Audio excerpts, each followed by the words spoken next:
On behalf of the Saskatchewan Retro Game Con, we are proud to present the 8-Bit Minute, where we interview a vendor, a sponsor, or a special guest in a fast, pixel-packed spotlight. Time to power up and press start.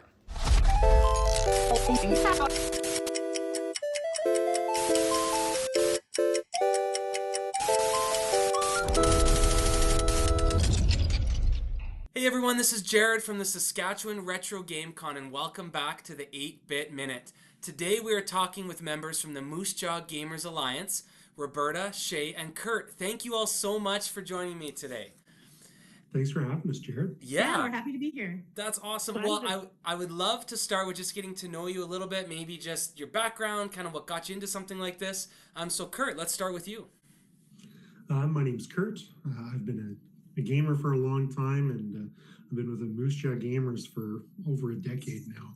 I kind of got in really early when it was still just kind of getting out of the basement, out of being small LAN parties, and I've been attending as a guest for a long time, and then as a member helping to organize things for a long time as well. That's great. And Roberta?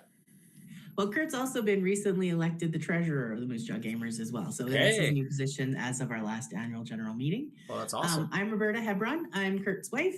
Kurt kind of got me involved with the MJGA Gamers, but even before we met, I was a gamer pretty much my entire life. And it started from like my grandparents teaching me cards all the way till now when I've got my own PC gaming rig and I DM Dungeons and Dragons. And then, being involved with the MJGA Gamers was always really fun. It was a wonderful weekend to come and like hang out and be able to like game for an entire weekend. And then, having it be such a great charitable organization as well has been great to get involved with. Shay, how about you? Yeah, I'm Shay. I have not been part of the MJGA Gamers for as long as Kurt Alberta has. I'm actually fairly new to them. But I've been playing Pokemon ever since I can remember. And I met the gamers through D&D at the public library. And they haven't gotten rid of me. Yeah, you're stuck with them and they're stuck with you now. And Shay, since you're one of the newest members, I would love to hear what's some of the inspiration or your background that made you want to get involved with something like the Gamers Alliance. I found a lot of joy in helping new people learn the game and how to play the game. And I love the fact that they didn't squash me and my creative thinking. If anything, I think it encourages it. And so he's giving me ways to improve on it. And I really enjoy it. And now I get to be a part of it and I can help other DMs find their creative spark. Very cool. And Kurt, since you're the treasurer now, so we need to ask you this too. So what is something that you're most proud of this organization? You know, you've said that you've been here with it for about a decade. Can you tell me about how it's grown and just kind of what you're most proud of? Well, one of the things that I'm really proud of is like we get to come together and game and have fun, and we figured out how to leverage that into helping even more people. When we started doing this, it was just a few guys in a basement kind of celebrating Winter Miss. And every year it just got a little more popular until we were too big for a basement. We started renting out places, and when the event was done, we kind of tallied all the bills up, and there was more money than there were bills. And we asked everybody, would you like your money back? And no, just do something good with it. So we started donating it. And since we've started doing that, we've donated over $30,000 to local charities here in MJGA and in the province. So, we've helped out places like Creative Kids Hunger in MJGA, the Children's Miracle Network, the MJGA Pediatrics Ward. And, it's great. I get to come do something I love. I get to bring people I enjoy spending time with together. I get to help build a community, and we all get to have fun together. And at the end of the day, that's fuel to help even more people through those charities. And I mean, to see like-minded people come together like that and to come for a bigger purpose than themselves is just amazing. So, I mean, a huge kudos to all of you that put so much effort into these events that bring so many people out. So, again, thank you for everything that you've done for MJGA. It's just great. Thank you. And Roberta, for you, I had a question. So Kurt, you were talking about how you grew out of this basement into these larger things, and I know that you do put on GAX every year. Can you tell me a bit about your flagship event, GAX, or anything else that's coming up? Sure. So our flagship event every year is GAX. It's a 3-day gaming weekend. It started out as a LAN party. So the LAN has kind of been our thing for the longest time. It kind of has waned over the years as less and less people game together in a room. You don't need a LAN connection anymore to do that. Now we have way more tabletop RPGs. We have a lot more of our console gaming. Our console room was a great big hit last year, or I guess last February. That was still this year. And then and our board game library. Like everybody loves to sit down with board games and learn about new things, and maybe even introduce themselves to some new people. And then we do Sunday fun days occasionally. If you're ever wondering when we're doing those, you can check out our Facebook page. And those are usually done at restaurants around Moose Jaw. And I think that's pretty much it. The next big one that I'm really looking forward to is the Retro Lounge. Oh, yes. And now we're involved with Retro Game Con, which is awesome. So we get to help put on the Retro Game Lounge at Retro Game Con. Yeah. So, yeah. Just a little plug there. That's exactly. Yeah. And it's wonderful. It's a wonderful convention. We're so happy that you've included us. We're so happy to help out. Well, and for those listening, a little backstory on our GameCon. So I mean, it really came to fruition last year, and one of the first groups that I messaged personally was at the time the Gamers Association. And Kurt, I believe I was talking to you and maybe a few others because I didn't want to step on toes. And it's like, hey, I got this idea. I don't know. I don't want to do what you guys are doing. And honestly, the first thing that I heard was just like this warm embrace that yes, like let's do something else. So without the Gamers Alliance, there would be no Retro Game Con. So just a huge thank you for you guys. You are an anchor to the whole convention. One of our biggest desires was to have a free-to-play area as well as raise money for something. So for you to just take that on so that we can do other things is just like that is the reason why it exists. So a big thank you to that. And I know we were involved at GAX this last time in the console area, and we just had a blast. We did a Donkey Kong relay and a group dressed up as bananas, and it was a great time. Yeah, the banana slammers, I think they were called. So yeah. And so yes, thank you. Another thing that I saw is you guys are looking for a mascot. So I'm really interested to hear the background on that, what you guys are thinking, and yeah, tell me all about it.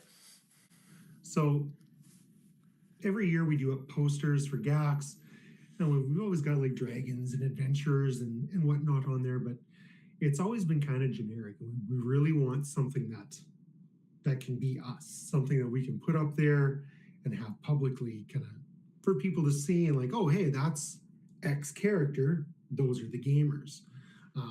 Plus, it'd be cool to have something else on our shirts. So we don't have any specific like idea in mind. We've reached out to our community and kind of said, hey, what do you think we'd look like as a character or as an image? And we've asked people like submit some ideas. Excellent. Yeah, and we're really looking to foster some local artist that has a really good idea and that we can like bring together and like use as part of our brand identity as we like grow into our new form as the Moose Jaw Gamers Alliance. That's so cool. Well, yeah, best of luck with that. I have zero drawing skills, so I will stay out, but I'm sure you'll have lots of great submissions. Well, thank you all for telling me so much about the Gamers Alliance. Again, it's just such a cool thing to have in Moose Jaw, so thank you for all the hard work. I know, like you said, lots of things go on in the background of these events that people never see, and I empathize with that, and just again, a big thank you to all of your sacrifices for sure. But as this is a Retro Game Con, I do need to ask some of your past gaming history and maybe get you guys fighting a bit, but I just have some questions. We're going to start with just your background in gaming history. Shay, we'll start with you. Can you tell me about your gaming history or maybe some of your favorite gaming memories? For me, my gaming history lies solely in Pokemon. Nice. I have played ever since Pokemon Crystal, which first came out on the Game Boy Advance. I still have my Game Boy Advance and Pokemon Crystal copy. I feel a little old because I grew up playing Pokemon Blue, so I mean that's where I'm at. But we'll skip that. Luckily, it's a retro game con, so that's great. That's an awesome gaming history for sure. I have a 5-year-old and he's just getting into Pokemon. It's like, oh, you have so much to learn. I feel like I'm just like ready to just throw everything into his brain.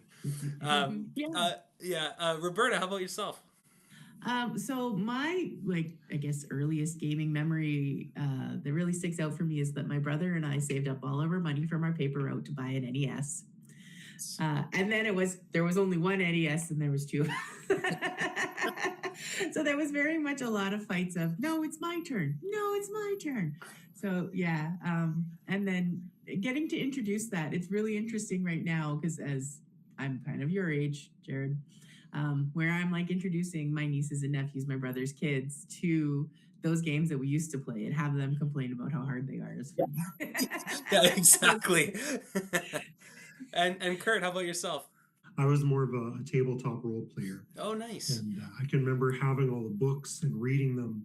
And I lived out on a farm. And there's not really a lot of people to play with. So I can remember when I moved into Moose Jaw, and I started finding people to play with, and we'd get together Friday. Some guys were coming out of class, some guys were coming out of work, and we'd play until like Saturday evening. We'd play 17-hour sessions. Wow. Epic. Entirely too long. Yeah. But I can just remember you walk into that excited and you'd walk out of it more excited because it was so much fun. If you had to pick your top game, or like the one that has the most memories, the one that impacted you the most, what would it be and why? So Kurt, let's start with you. I would say Borderlands. When Berta and I started dating, I was living in Moose Jaw and she was living in Regina. And when we couldn't get together, we would go online and we would play Borderlands together. We've played all the Borderlands, and our wedding was Borderlands themed. We had a claptrap wedding cake. Yeah. Wow, that's amazing. And I have a bromance story about that. My brother-in-law and I really bonded over Borderlands.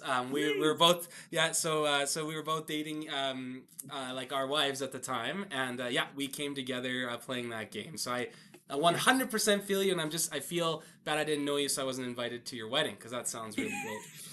Yeah, I know. It would have been super cool.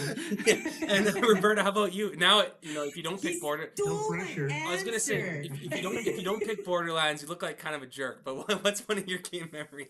Actually, I was gonna say Borderlands because it ended up getting me married. But so I guess I gotta pick another one. Yeah, I stole it. So Catan. So I'll say because Catan was kind of like one of the first modern board games that I played. Yeah. And it was like, it's been really influential in having all of that idea of, like these board games are made for adults. It's not like the little like chutes and ladders and stuff that we were playing when we were younger, and getting that and being like, oh, there's this whole other world out there to go explore. And Shay, you said your background's primarily in Pokemon games. Is there certain one or anything else that really stood out for you or a memory with them? For me, I think it would have to be Pokemon X, Y, and Z, because for me, that was the first time I was ever able to fully complete wrapping the game and beating the Elite Four, and then getting my full Pokédex. That's a great memory, yeah, and it stands with you for sure. And so we need to ask this. I've asked this to all the other 8-Bit Minutes. So in a winner-take-all battle, and there's 3 of you, so we'll see what happens here. Who would win? We have Sonic, Mario, and Crash Bandicoot. So Shay, if you had to pick one of those, who do you think would win and why? I'm going to say Sonic. Okay. Because I'm more familiar with Sonic than I am Crash Bandicoot, and I've never been a Mario person. Okay, well, hopefully Nintendo's not listening to this podcast. So, and Roberta. Mario's just got so many powers. It's like Sonic's just fast. Okay. Bandicoot, Mario, I think. Yeah. Okay. And Kurt, let's see if the marriage lasts here.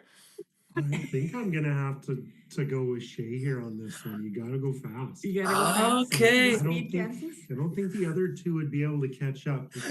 How old is Mario now? He can't be going very fast. Yeah. He is a grown man. Dad has a mustache. Yeah. Like he has in Sonic has those rings that he can teleport through. No, yes, true. I think I've been defeated. No, that's a great answer. Well, again, thank you three so much for being part of this podcast, and again for being such a huge part of our GameCon. Honestly, where can people find you? If anybody's interested in volunteering or has donations that they'd like to get into the different auctions and draws we do, or if any businesses are interested in partnering with us as a sponsor, you can reach out to us on our website, MJGA.ca. If you really want to come out and meet us, the next time we're going to be doing a big event is out at RetroCon, so make sure you get out there. We'll be the guys in the purple shirts playing games and looking for you to play games with. We also have a Facebook page and a Discord server. Thank you so much, and we can't wait to see you in September. Take care. Take care, Jared. Bye.